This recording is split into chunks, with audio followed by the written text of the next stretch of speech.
Bob Arum of Top Rank Boxing recently came out and gave us an update what's going on with Teofimo Lopez. Recently, Teofimo Lopez gave out his hit list, entering 3 different weight classes. A weight class he's not a champion in.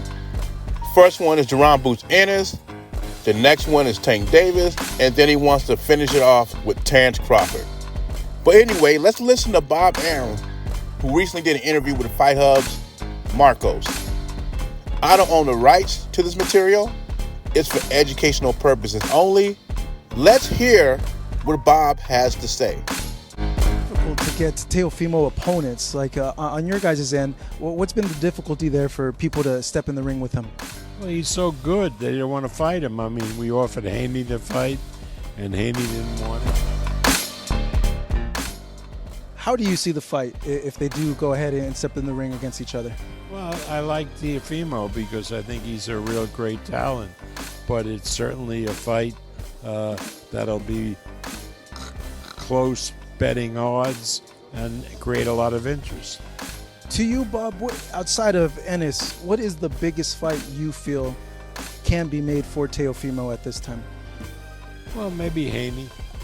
Now, before I start, I like to remind people I don't fanboy for boxers. I just call things like I see it.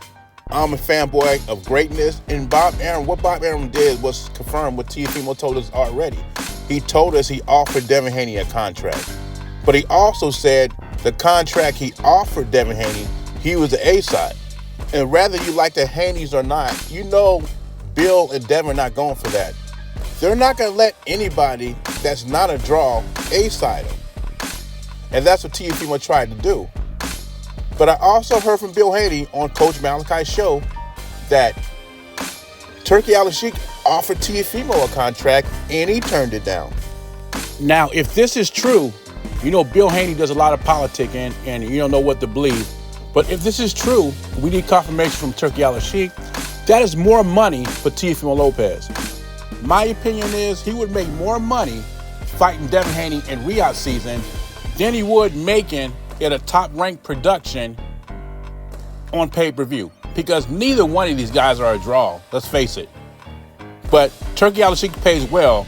But the problem is, I think Teofimo wants to do things his way. He thinks he's an A-side fighter, which he's not. And I see a lot of fans online that cape for him, but they don't go to his fights. They don't support him. He can't even sell out the Hulu Theater.